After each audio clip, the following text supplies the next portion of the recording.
What's happening in the world of finance? The Intuition Finance Digest gives you a unique take on some of the industry's major trends. Greenwashing, a misleading or deceptive marketing practice used by companies and other organizations to portray themselves or their products and services as environmentally friendly or sustainable, has become so ubiquitous in recent times that regulators have been forced to act. The EU's proposed Green Claims Directive is the latest initiative designed to clarify the investment regime around sustainability and ESG with the aim of protecting consumers and investors from greenwashing. Once again, however, its progress promises to be somewhat fraught. The momentum behind environmental, social, and governance, or ESG, has slowed dramatically of late. One critical factor has been the absence of reliable, comparable, and verifiable categorization of investment products, preventing consumers from making fully informed decisions. This lack of clarity undermines the environmental claims of investment product providers. A 2020 EU study found that over half of such claims were vague, misleading, or unfounded. The prevalence and potential impact of such claims worried regulators who are keen to protect consumers and investors alike by ensuring that sustainable products and services sold are accurately described. As has often been the case with ESG related regulation, the EU was one of the first jurisdictions to act. Last year, the European Commission proposed a directive that requires companies to substantiate their voluntary green claims in business to consumer practices. Among the many requirements related to claims, companies must specify if a claim relates to the whole product or just part of it, clarify if it concerns all activities or only some, and base it on widely recognized scientific evidence.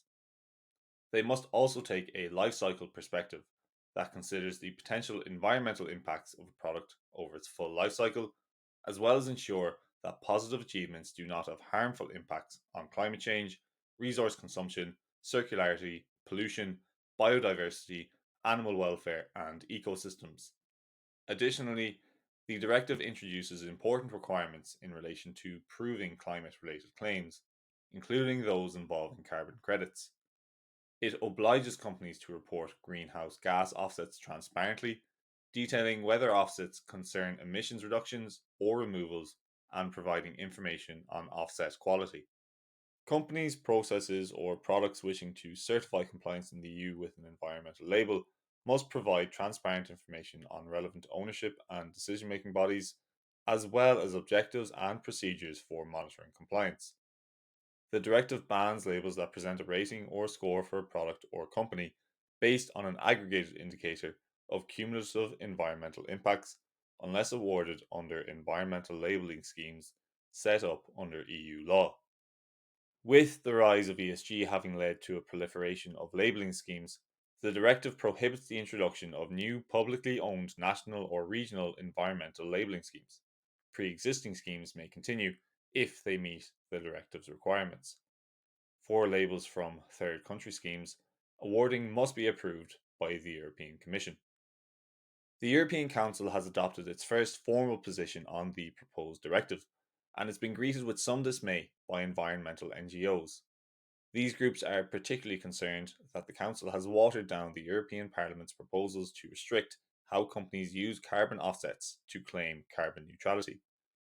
Critics argue that the revisions would allow companies to maintain or even increase emissions by purchasing offsets rather than making measurable reductions. Other objections focus on excessive self assessment and reduced disclosure of evidence for green declarations. The Council's general approach will form the basis for negotiations with the European Parliament on the final shape of the directive. Apart from the EU's efforts, the UK's Financial Conduct Authority, or the FCA, has also introduced an anti greenwashing rule, effective since the end of May. The rule is part of a package of measures on sustainability disclosure requirements, or SDR, and investment labels. It applies to financial products and services that FCA authorised firms make available to UK clients, requiring such firms to ensure that any reference to the sustainability characteristics of a product or service is consistent with the sustainability characteristics of the product or service and is fair, clear, and not misleading. These sustainability references are expected to be, firstly, correct and capable of being substantiated. Products and services should do what they say they do, with appropriate evidence to support any claims. Secondly, they should be clear and presented in a way that can be understood. Claims should be transparent and straightforward, with consideration given to whether all the terms used would be understood by the intended audience and also to any images, logos, and colours used. And finally, they must be complete. Important information should not be omitted or hidden, and the full life cycle of the product or service should be considered. The anti greenwashing rule is important as it gives the FCA an explicit regulatory framework to challenge firms if the regulator suspects they are making misleading sustainability claims about their products or services. Greenwashing can have many consequences: misleading consumers and investors, undermining customer trust, and damaging the broader sustainability movement, to mention but a few. The EU's Green Claims Directive and the FCA's anti greenwashing rule represent important steps toward greater transparency and accountability in the sustainability and ESG investment space.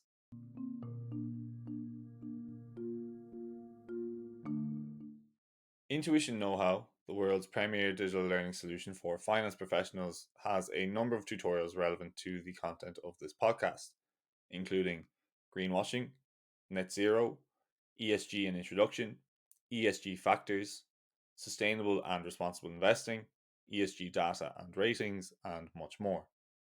If you would like to learn more about Intuition Know How, please visit intuition.com/know-how.